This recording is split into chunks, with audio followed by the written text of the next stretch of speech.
If we do not steal from our neighbors, is that all that is required from us? Or are we commanded to guard our neighbor's property as if it were our own? Are the thefts of pennies equal to the theft of a fortune? Can we save up small virtues to cover a whopper of a theft? Is paying a minimum wage when you can afford to pay more, or refusing to tip for bad service, types of theft?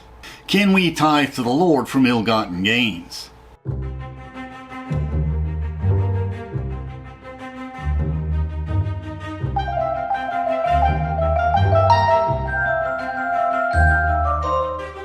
Please, we welcome interesting questions in the comments. Let us learn and reflect together. At the end of our talk, we'll discuss the sources used for this video. Please feel free to follow along in the PowerPoint script we uploaded to SlideShare, which includes illustrations. Our sister blog includes footnotes, and both include our Amazon book links.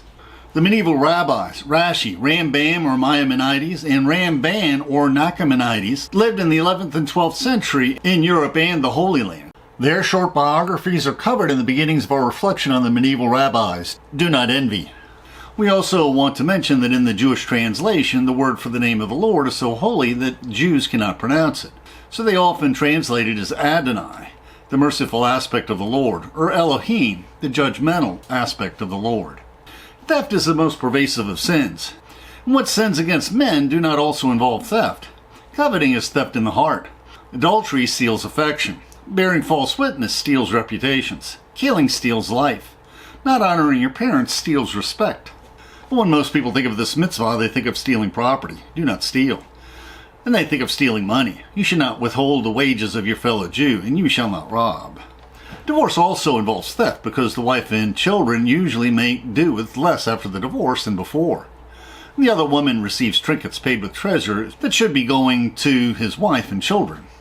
And since withholding wages is equated with robbery, withholding child support must be a far worse offense.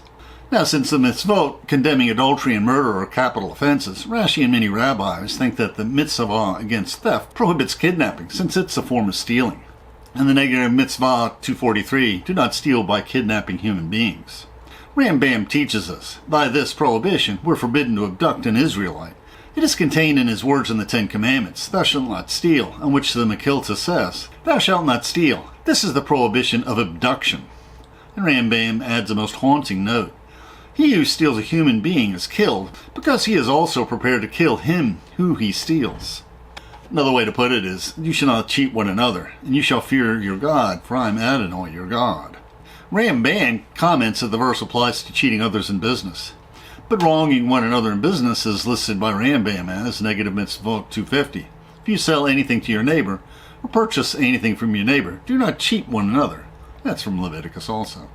Do we steal from waiters or waitresses when we refuse to tip them at least 10%? What if they provide poor service? That's no excuse. God has punished them enough, as they may have only the ability to be waiters or waitresses. Those who are paid starvation wages worry about their very survival, worrying about where they will sleep, worrying about what they will eat, which sometimes affects their performance.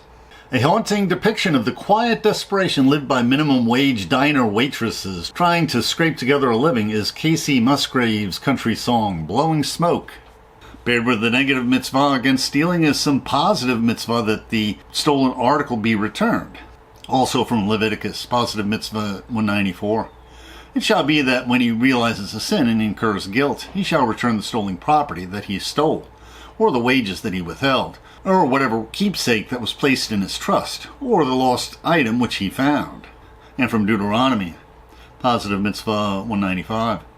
Open your hand generously to your brother, to your indigent, and to your destitute in your land. The mitzvah commanding you to lavish gifts to a Hebrew bondsman on his freedom applies. And that's 196. When you send him free from you, do not send him away empty-handed. You must present him with a severance bonus from your flocks, and from your threshing area, and from your wine cellar, whatever Adonai your God has blessed you with, that you should share with him. And that's from Deuteronomy.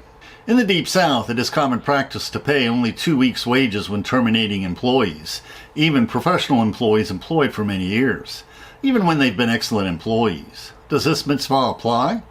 And one well-known example from the Old Testament is when Jacob departed after working for his uncle Laban for 14 years to win the hands of his daughters Rachel and Leah. Jacob was awarded a portion of his flocks he helped grow, but this was marred by both of them seeking to deceive the other. In retaliation, Rachel stole the statues of the household gods from her father. This story stresses the value of reconciliation. After the relationship between the men soured, Jacob and his family departed, while Rachel secretly stole her father's household gods. When Laban discovered the statues were missing, he pursued Jacob, accusing him of theft. Here, Jacob invites Laban to search his tent, while Rachel sits on the saddlebag containing the statues, saying she could not get up since she was menstruating. After coming up empty-handed, Laban proposes a truce, ending the squabble. Should this also apply to former spouses? How many divorcing husbands seek to give the mother of their children as little as possible? Is resentment of paying child support and alimony a subtle type of theft? Rambam also teaches us that we should not refuse to pay our debts, nor repudiate them, and from Leviticus. Negative Mitzvah 247. You shall not withhold the wages of your fellow Jew, and you shall not rob, and shall not remain overnight the wages of a day laborer, keeping it in your possession until morning.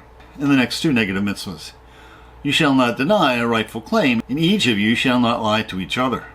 Rashi's commentary warns us that the sins in the Decalogue are linked. If you steal, in the end you will deny, in the end you will lie, in the end you will swear falsely. And the ex-husband and the other woman shouldn't be guilty of the following mitzvah. Negative Mitzvah 256.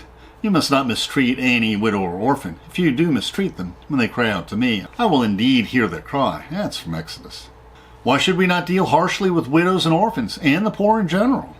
The former wife is like a widow since her marriage is dead, and her children are like orphans since they often feel abandoned. Interestingly, Rambam mentions that we should speak to and treat the mother and her children as gently and kindly. We should be especially kind to them, as their souls are exceedingly depressed and their spirits low. And we're including negative mitzvah 257 in our list from Leviticus. If your brother becomes impoverished and is sold to you, you must not work him like a slave. This means that today we should not drive the minimum wage employee like he was a slave, and we should also be generous in almsgiving to the poor. The rabbis in the Book of Legends, which are moral excerpts from the Talmud, teach us that there are four kinds of men. The average man, like those in Sodom, who says, mine is mine, and yours is yours. And the ignorant man who says, mine is yours, and yours is mine.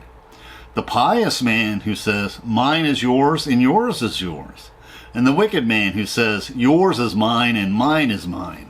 Another rabbi teaches us, he who steals a portion of wheat, grinds it, kneads it into dough, bakes it, and set aside a portion as challah, or bread cakes for religious festivals, what blessing could he possibly utter? Surely he may not utter a blessing, for he would be blaspheming, as it is said, the robber who utters a blessing blasphemes the Lord. Would this also apply to the businessman who seeks to donate to charity gains ill-gotten from fraud or theft? Would this apply to the businessman who did not pay his workers a living wage even though he could afford to? Is paying the minimum wage a type of theft if the worker is trying to survive on those wages? Would this also apply to Alfred Nobel, who donated his fortune to found the Nobel Peace Prize, a fortune that was gained from his invention of dynamite and the selling of cannons and armaments, which have since taken millions of lives? The rabbis teach us that we should not tempt the thief. A breach and offense should not be made in front of an honest person, and especially not in front of a thief. A breach invites the thief. When a thief has nothing to steal, he regards his virtue as real. With nothing to steal, the thief regards himself as law-abiding. The rabbis teach us that even taking a toothpick or a wood chip without the owner's consent is theft. A rabbi requested of his disciple, "Fetch me a chip to pick my teeth," but then retracted his request. "Nah, don't bring it. Should everyone come and help himself to a chip, the man's bundle would be entirely used up." And the spiritual dangers regarding the theft of pennies is equal to the theft of a fortune. If trivial and substantial thefts are equal, can we save up the virtue from the many small uncommitted thefts to tide us over any whoppers? In other words, who's the worst thief? The thief who orders water but then helps him to soda in a restaurant, which costs pennies, hundreds of times. Or the thief who steals someone's business or lies about the condition of the house he is selling, even though it may be technically legal. Previously, we reflected on the commentary by the medieval rabbis, Rashi, Rambam, and Ramban on the commandments, do not envy or covet, and do not slander. We had prior reflections on do not steal from Martin Luther and Dr. Laura. And Dr. Laura includes some of the many excuses her radio guests make to justify theft. And we have many more reflections in our Decalogue series, and And we're planning reflections from the Catholic Catechism and the Church Fathers and other sources on the commandment, do not steal. Now to discuss the sources we used for this video, we have separate book reviews on the three medieval Jewish rabbis, Rambam, and Rashi, and the compilation of the moral teachings of the rabbis, the books of legends, plus another book and DVD review on the Decalogue. The YouTube description includes a link to our PowerPoint script that we uploaded to SlideShare and also our blog. Please support this channel by sharing this video with your friends and by clicking on the like and subscribe buttons and by clicking on the Amazon links to purchase any of the books we discussed, which will earn us a very small affiliate commission. And please consider becoming a patron of our channel. Plus, we will host special discussion groups for our patrons. Plus, you can click on the Meetup or small M icon to participate in our online discussions, where we practice our future YouTube scripts. And please click on the links for other videos that will broaden your knowledge and improve your soul.